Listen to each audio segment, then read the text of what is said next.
बचपन से ही एक सपना था वृंदावन और मथुरा जाने का। मंदिरों की वो घंटी की आवाज़, ब्रज की गलियों का वाइब और कान्हा जी के दर्शन, सब बस कहानियों में ही सुना था और टीवी पे देखा था। और आज फाइनली मुझे एक मौका मिला है ये सब अपनी आंखों से देखने का और दिल से महसूस करने का। दिल में एक अलग ही शांति है, एक अलग ही एक्साइटमेंट, जैसे बचपन की एक छोटी सी ख्वाहिश आज पूरी हो रही हो। तो चलिए मेरे साथ वृंदावन की उन कुंज गलियों में जहाँ हर कदम पे बस प्यार, भक्ति और कान्हा जी का नाम मिलता है। तो गाइस, यहाँ हो गई हमारी बस खराब रात के 2:15 बजे। दिल्ली कटरा हाईवे पे हमारी बस जो है वो रात को खराब हो गई। आसपास कोई मैकेनिक नहीं था क्योंकि हाईवे था, तो नई बैटरी मंगवाई गई संगरूर से। 2 घंटे बाद हमारी बैटरी पहुंची, तब जाकर हमारी बस चली।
गाइस, फाइनली हम लोग पहुंच चुके हैं वृंदावन धाम।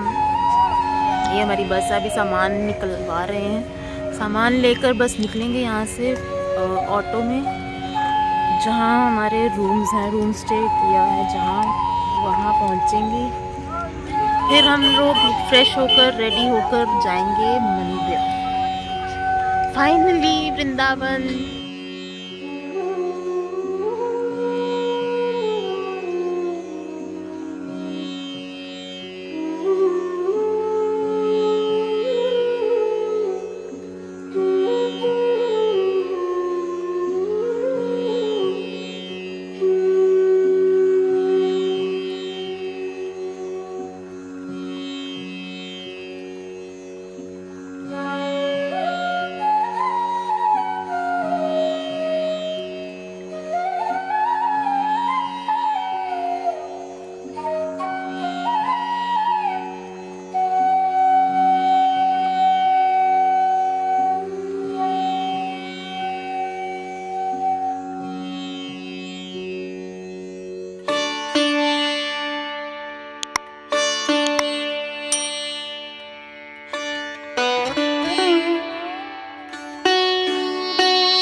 गाइस हम लोग पहुंच गए हैं यमुना जी के तट पर। आप देखिए कितना प्यारा नजारा है यहाँ।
यमुना सूर्य और शरण्यों की पुत्री और मृत्यु के देवता यम की जुड़वा बहन है।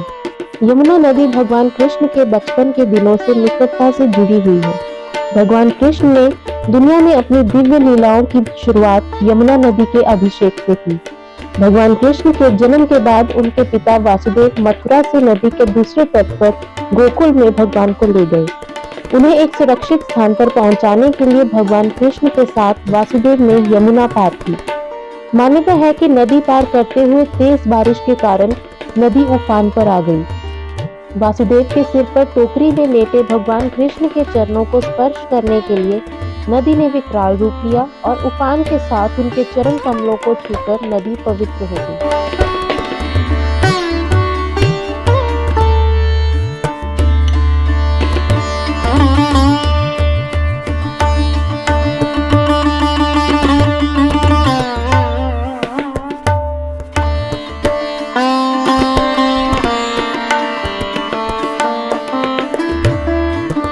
वृंदावन में सेवा कुंज एक बेहद खास और पवित्र स्थान है।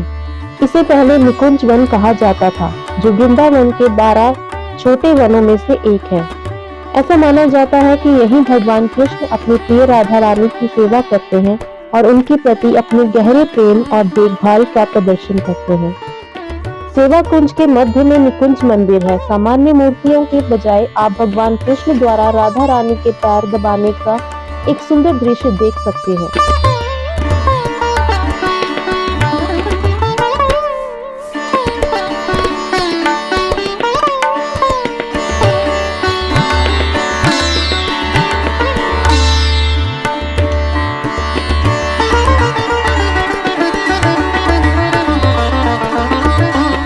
श्री राधा दामोदर मंदिर में कृष्ण की पूजा दामोदर रूप में राधा के साथ की जाती है। यह गौड़ीय वैष्णव संप्रदाय से संबंधित है और वृंदावन के 7 गोस्वामी मंदिरों में से एक है। मंदिर की स्थापना जीव गोस्वामी द्वारा 1542 ईस्वी में की गई थी।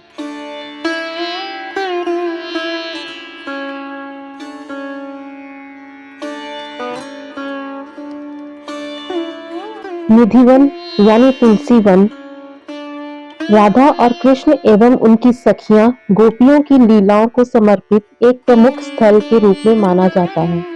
प्राय भक्तों के बीच यह आम धारणा है कि निधिवन में अभी भी रात के समय में राधा कृष्ण की रासलीलाएं होती हैं। अतः किसी को भी रात में निधिवन के परिसर के अंदर रहने की अनुमति नहीं है। इस प्रांगण में तुलसी के पौधे प्राय ऊंचाई में छोटे छोटे और जोड़े में पाए जाते हैं। तुलसी के पौधों के अलावा परिसर में रंग महल नामक एक मंदिर भी है, जहां ये माना जाता है कि राधा और कृष्ण रासलीला के बाद अपनी रात व्यतीत करते हैं। परिसर के भीतर बंसी चोर राधा मंदिर नामक एक मंदिर भी है, जहां राधा ने कृष्ण की बांसुरी चुराई थी। इसके अलावा स्वामी हरिदास को समर्पित एक तीर्थ स्थल, जिसने अपनी पूरी भक्ति के साथ बांके बिहारी की मूर्ति बनाई थी।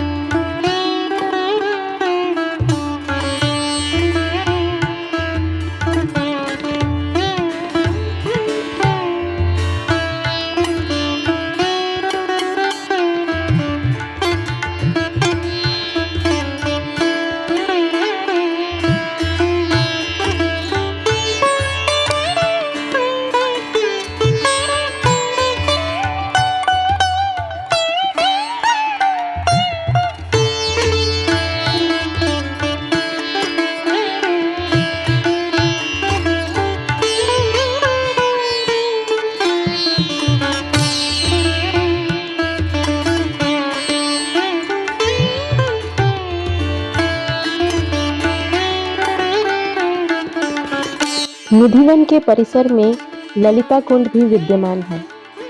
ऐसा माना जाता है कि रासलीला के बीच जब गोपियों ने पानी मांगा तो कुंड स्वयं कृष्ण ने बनाया था।